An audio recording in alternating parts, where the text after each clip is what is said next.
Ladies and gents, we'll move on to the panel now. We've got about 20 minutes to do some Q&A. There's a bunch of questions in the events air wrap. I will highlight the fact, though, against the three different entries that are in the agenda, there are actually questions against each one. So if you want to get in there and you haven't looked at the other two to vote them up, so we make sure they're heard, then please have a look at that now. Without further ado, the first question. What is the path to actual acquisition for the Jericho-led innovations at a scale and time frame that ensures sustainability for the capability, as well as the Australian companies that are delivering it? Okay, yeah. So that is part of the challenge, is you need those Jericho initiatives to be at a level of maturity that you can roll them into your approval process and make it part of the scope of your approved project, because that will give it the assured funding and the ability to cross that valley of death in its development. If you are already through second pass and you have defined scope and product, then it becomes really challenging, which is why we saw in those, the chart of the timelines and where Jericho sits, that gap. Because once you've kind of set your scope, you actually are, you're executing the approved acquisition process, and you're now waiting till you're into that sustainment phase where you can really start Jerichoizing, your capability in terms of providing that innovation and adaptation. There is scope for it, but it's quite marginal because you've got a defined scope of activity. Another one from the crowd. If a comment by a speaker yesterday, we are acquiring a 5th gen force using 3rd gen processes, is the perception out there. Where do our collective efforts need to focus to overcome this reality or the perception, as the case may be? I might start with that one. I think behind that is we're now in a digital era, but all of the methodologies for force design, development, contracting, acquisition, tender evaluation, sustainment, modification, development of RFIs and RFTs, they pretty much are engineering production era methodologies and processes. And the timeframes that they work to, therefore, are from the industrial engineering age. So we need to recognise we're now in a digital age of development, and that will not produce the volume of paperwork that is required from the engineering age. And that's a virtue, not a problem. But in fact, it returns you right to before we really developed all these detailed engineering era processes, to the start of air power, in my view. World War I has a real lesson for us too, which is air power started by aircraft appearing without people really understanding how they'd be used in conflict. And their first use, for reconnaissance was really grudging, wasn't it? It was, well, don't get in the way of my observation balloons and my other spotters. But if you think you can do something useful, go right ahead. And it was the process of the users, the pilots, saying, well, while I'm up here, I may as well drop a grenade and strap a gun to the top of the aircraft, that led to that very rapid development, like we saw in Afghanistan with counter-IEDs and protected mobility.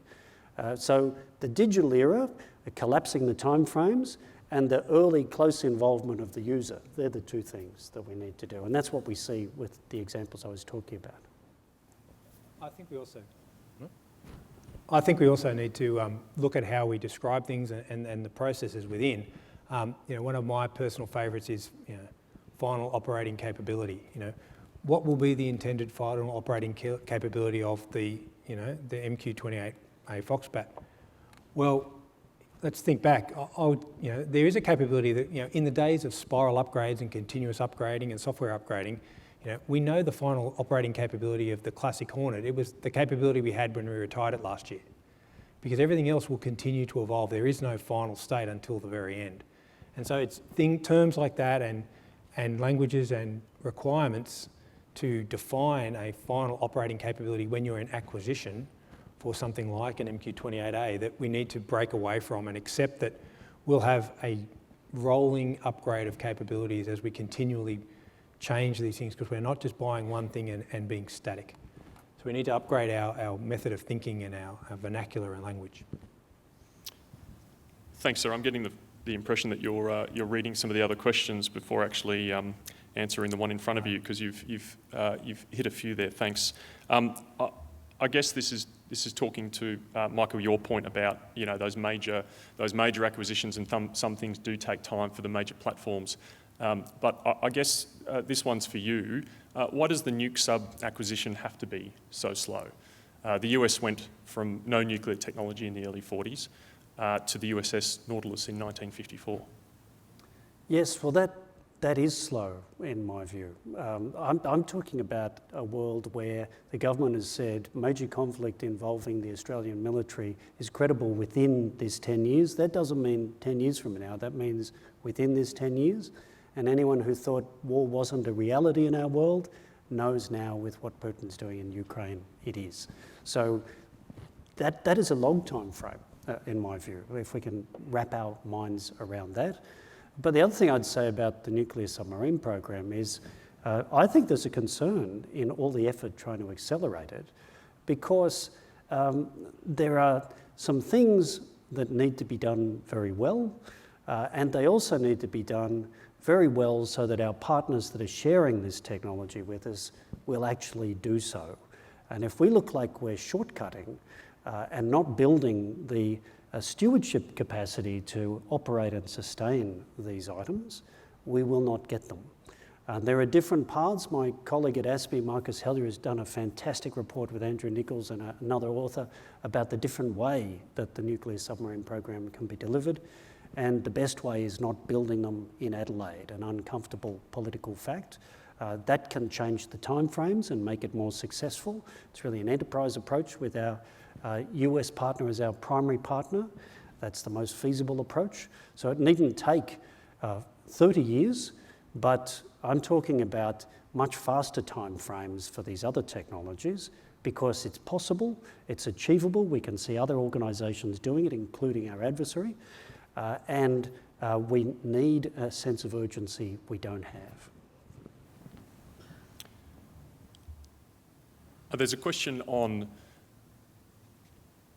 the need to be agile and what we're actually doing in the space of policy to support that. And I think I'd like to link that to another question that we've got in Events Air, which is also talking about how do we balance, even if we have this drive to be innovative and more agile within defence, how do we balance that against the challenge working with those other ministries that are responsible for approving these acquisitions, whether it be from a financial perspective or the like, and how do we also, I guess, generate that risk-aware, failure-tolerant approach to innovation, while still making sure that we're perceived as spending public money in a responsible way. I suppose a point of my presentation is this has been done before in Australia, and it's being done now by some Australian companies, and it's been done by an organisation that I think is a really good analogy for the defence organisation here in the case of NASA. So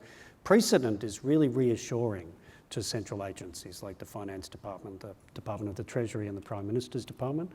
And the other thing is, this government and whoever wins government after the election is pushing a fire hose of cash at the Australian Defence Organisation and at the incumbent defence sector and a bunch of companies that should be providing capability to defence and the national security sector but currently aren't. And AUKUS is about breaking some of the incumbencies. So the fire hose of fire hose of money is going to drive new ways of doing business because the current business processes can't soak it up. So precedent is reassuring. Availability of examples is deeply reassuring, and the fire hose of money creates a whole new pressure that should enable change. Yeah, I was going to say roughly the same thing. The interesting part is, they are large sums of money we're talking about. Some of them are, we're talking about projects that exceed other government departments' budget for the whole financial year. So it's fair that they challenge and raise concerns, but I don't think we are necessarily very mature in describing our risks and describing how we manage it and off-ramp it. The difficult task of walking away from sunk costs. And I think that is something we need to really mature at. You know, it's not the sunk cost fallacy for nothing. You know, sometimes you just need to walk away. I'd add there's another precedent for rapid change and improvement in military capability, and this is something my colleague at ASPI, Marcus Hellier, mentions, which is, so in 2014, the Ukrainian military was comprehensively defeated by the Russians. That defeat led them to reinvent themselves and look at the results now, and that's 8 years. 8 years ago, we were still writing the 2016 Defence White Paper, and now many of the capabilities in that white paper and the previous two are still not in service. So again, this is an interesting precedent, isn't it, when you have a sense of urgency? Now this one's on the prompter. It's a bit of a mouthful, but it's worth picking up. To continue on the sporting analogy, in light of the incredible future of space and innovation, are we looking into drafting the best coaches and soccer players without giving them a playing field? How much of Air Force innovation is focused on developing the capability, and how much are we looking at the four walls, which more so these days might need as much tech as the International Space Station, in which we create and innovate these capabilities? Sorry, what are the four walls? I think we're prisoners of our imagination. Yeah, did I miss something? I think we'll come back to that one unless someone gives me a whisper chat on the four walls. Well, I mean, I would say something about that, which is the idea of giving them a playing field. I think there's a behaviour that's over-specifying the outcome that's being sought, and that's a problem. I mean, it's a lovely thing to have a really tightly drafted contract with a really tightly drafted set of performance criteria, but if the developer and the user both don't really know what they need to do with what this thing is that's being developed, that tight over-specification that comes out of these business processes can really result in not achieving what you could. So maybe over-specifying the playing field is a mistake. That was a good rescue, Michael. Thanks for that. Yeah, I like it. I've got one here that's got too many votes to ignore.